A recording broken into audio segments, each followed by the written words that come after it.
document, you discussed and analyzed quiet weapons for silent wars. And it is really a very huge attack on humanity through electromagnetic radiation. What is the purpose of electromagnetic radiation and how to fight against it? Well, on Saturday there's the best part of an hour of very concentrated information at the end of part 3, where I go into all this, and there's a heck of a lot of dots to connect.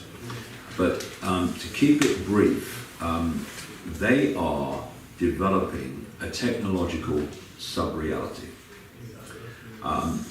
By that I mean they are creating a technological network which is based on what is called smart technology.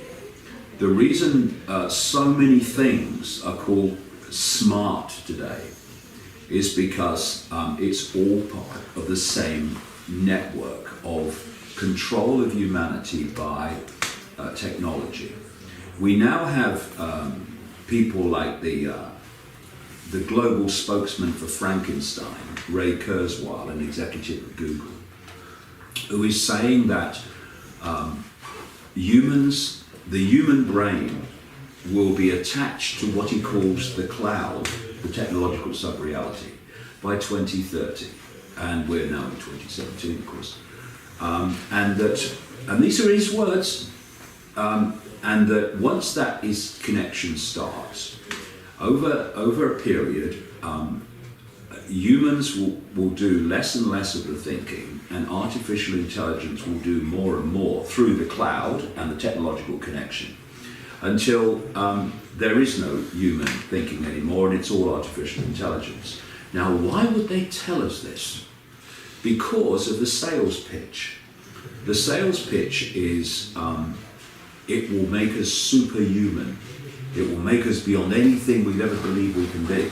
It will not make us superhuman, it will make us subhuman, because we will now be artificial intelligence and not human intelligence. They don't tell you that, even though they know it. And so then, so in that sense, Ray Kurzweil is the bad cop who's coming out with it. I was saying it's a good thing. And then you've got people like Elon Musk, the co-founder of PayPal, and he puts rockets and satellites up through his SpaceX organization, Tesla cars he runs and all that stuff. And he's saying actually attaching humans to technology and being controlled by robots is a really bad thing. But then he goes on to say, but if we're not going to be controlled by machines, i.e. the Matrix, we're not going to be controlled by machines, then we've got to be attached to artificial intelligence, or the machines will become more intelligent than us and take over. So why are we developing artificial intelligence going to take over us? How about stopping that? But that's never an option. The outcome is always, oh, it's a great thing to be attached to artificial intelligence, or, well, it's not a great thing, but we have to do it because it will take over anyway. So what we're seeing is this technological sub-reality, and part of it is to vastly increase the radiation in the atmosphere and to change the atmosphere dramatically. This is not the only reason. There are much deeper and more far out reasons why they're doing it. But what people don't realize is, if you're going to be attached to a cloud of artificial intelligence, then that cloud needs to be everywhere. It needs to be everywhere on the planet. No one excluded, no area excluded. And this is why people in the high-tech industry, not least Facebook, I mean, Facebook, that's just a social media. That's where you say hello to your mum, isn't it? No, that's the front.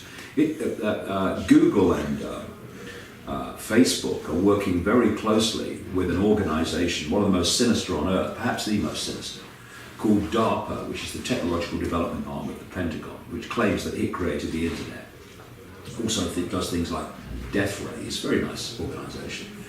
And they are the driver. DARPA is the driver of this transhumanist agenda, this sub-reality agenda using technology. and Google and Facebook are fundamentally involved. And Elon Musk, ironically, with his SpaceX operation, is shooting up rockets with satellites on to bathe the entirety of the Earth in Wi-Fi. And what they're saying, it's not fair that someone in the Gobi Desert or in the Sahara Desert doesn't have Wi-Fi. It's not fair. So we've got to put it everywhere, right? So they're shooting up there. But you remember last year, one of Musk's rockets exploded when it was about to be launched at Cape Canaveral. Well, what it was about to do was carry a Facebook satellite into space to bathe vast areas of sub-Saharan Africa in Wi-Fi. And as economists have pointed out, there is no economic payback whatsoever from putting Wi-Fi in areas of the world where there are very few people, and very few people still now or even want to use it. But they're still doing it. And to give people an idea of the scale, an Indian rocket was sent up not long ago, which broke the record for launching the most satellites in one rocket launch, 104. They don't, tell us in the newspapers all the satellites that are going up. And what are they doing? They're not shooting outwards, they're shooting inwards. And they're all part of creating this sub-reality. So this is what is happening. And of course, the vast increase in atmospheric radiation has an impact upon the human mind, impact on human emotion, and impact on human health, because what is the body? It is an electromagnetic radiation field or field, so it's got to be impacted upon when the radiation field that we are interacting with is changing because of technological intervention.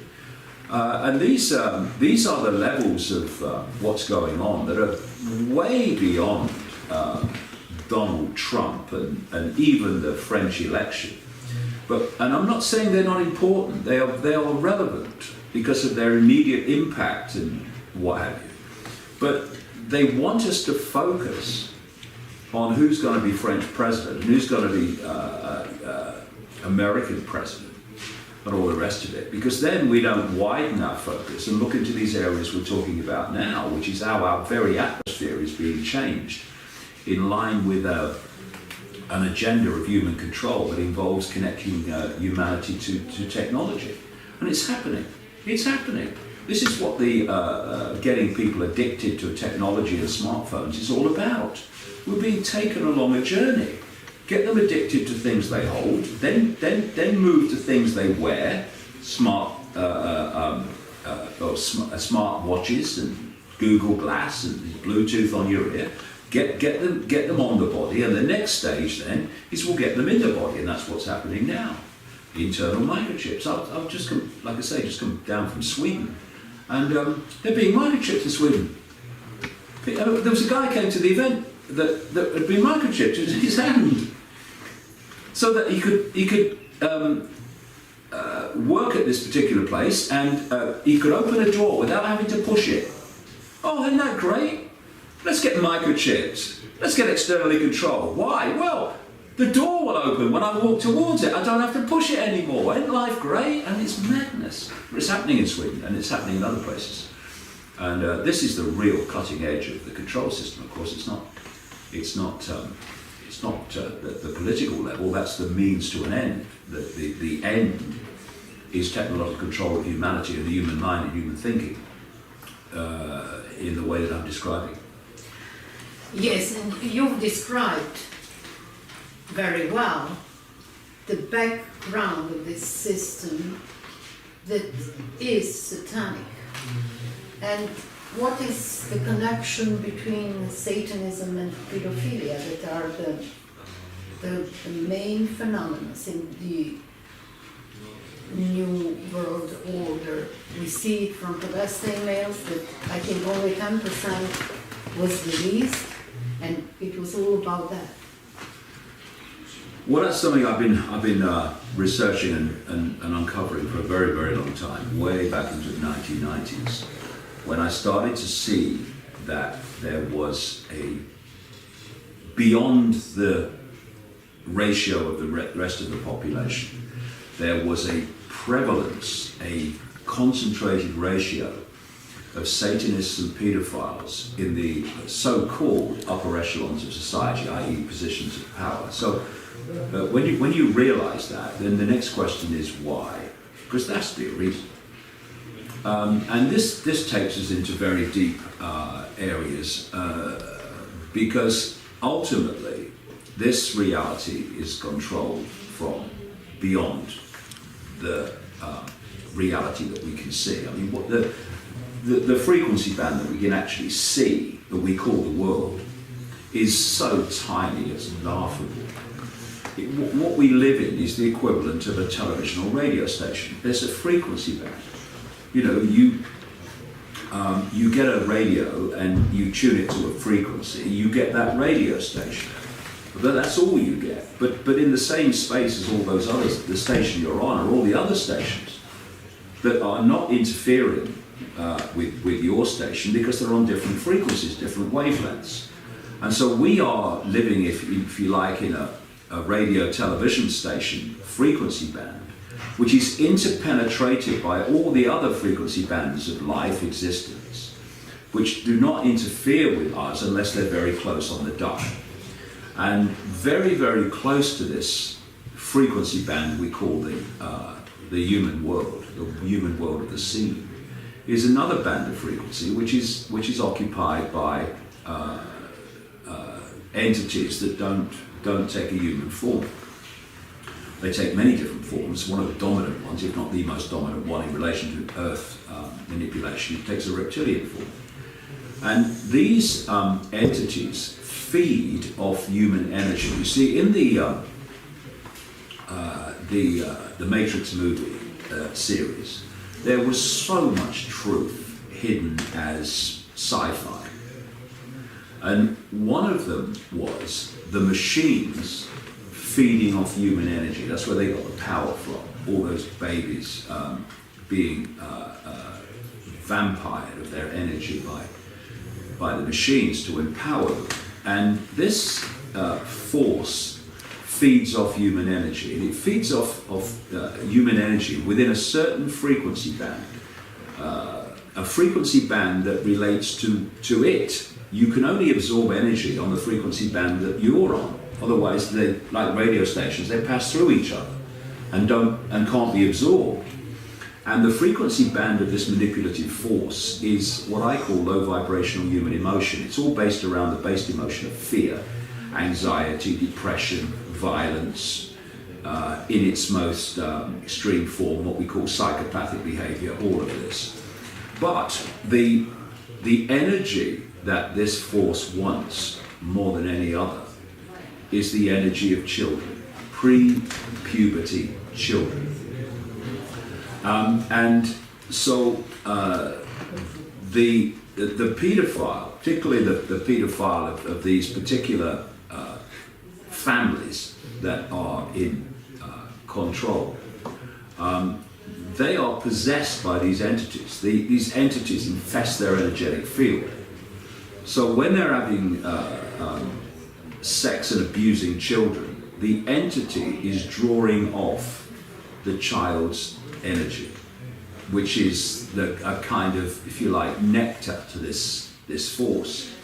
And what's interesting, because if you're going to understand something today, and you're going to confirm it almost, then you need to look into what we call the past and see if the same things were happening then. And if you talk to the shaman around the world, they all describe the same process.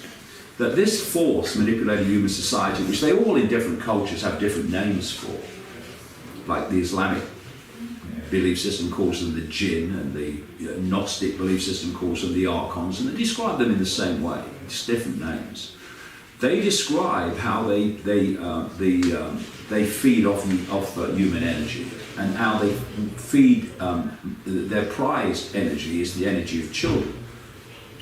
So when we have these ancient stories of sacrificing young virgins to the gods, young virgins is just code for children. They were children. And this is why when I've done endless research in America and Europe and Britain about Satanism and how these human sacrifice rituals still go on, why children is the sacrifice that they want more than any other. And they have people, women, held in captivity around the world, and they're given a name. They're called breeders. I found this phenomenon everywhere. And what they do is they hold them in captivity, they impregnate them, they either abort the fetus or let the child be born. Now, because they've been in captivity, the system doesn't know that child's been born, has no idea that child exists, and then they're sacrificed in rituals. I know it's fantastic for many people listening to this, probably most people, that this is happening in the world that they perceive to be how things are. This is what happens in the shadows.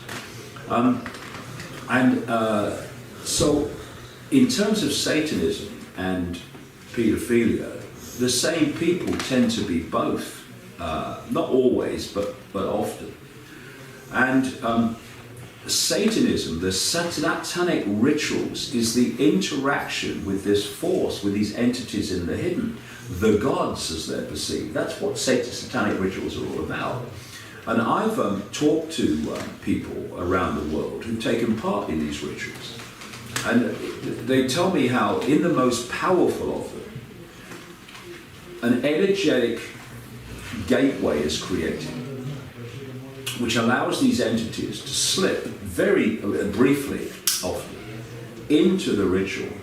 And many people around the world have described the same thing, of suddenly in this ritual, this often hideous figure kind of manifests in front of you. Because to come from the frequency band that they're on into our frequency band demands a massive amount of energy to make that connection. You see, you know when people feel that there's a ghost in the room or there's some presence in the room, what do they often say? The room went really cold. Why? Because for that entity to manifest in any way in our reality, it draws the energy to itself to make that transition.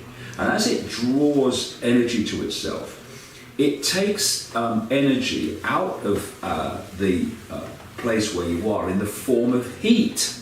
That's why the room goes cold. And it's the same kind of process that I'm talking about in these rituals. And so some of the most famous people in the world, including the British royal family, it's all in my books, including former British prime ministers and ministers, including people like George Bush and another guy, Alan Greenspan, the long-time head for a long, long period of the Federal Reserve in America, the privately owned Central Bank of America. They've all been named to me many times, especially the British royal family, as taking part in satanic ritual sacrifice, which fits the whole story when you look into the background of these people. It fits. Now, here's the point. If you have so little or no empathy, you have no capacity for compassion to the point where you can torture and sacrifice a child,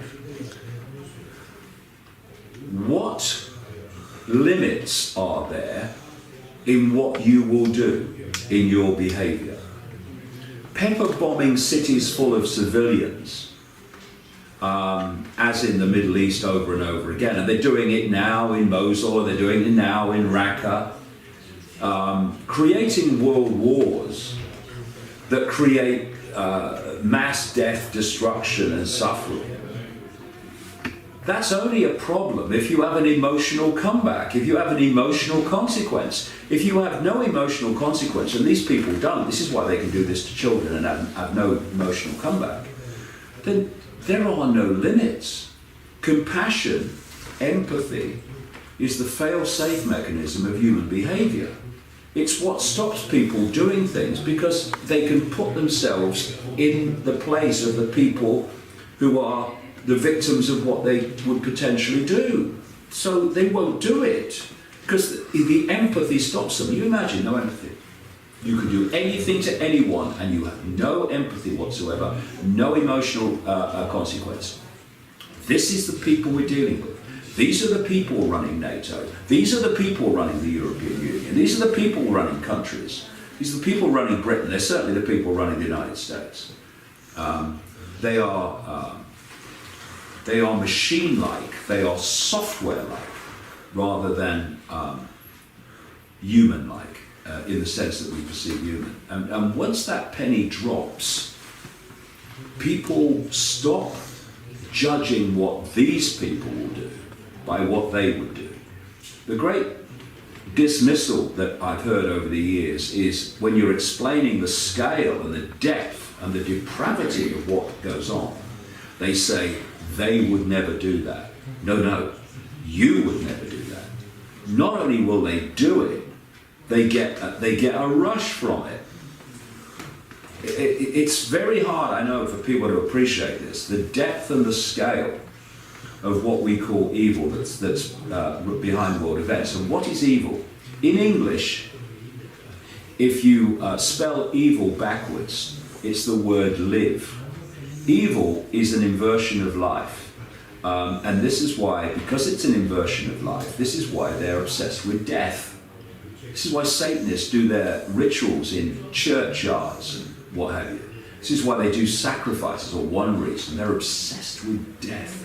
Because death has a frequency, and it's a frequency they can absorb. Whereas life and love and compassion and empathy are all high frequencies they can't absorb.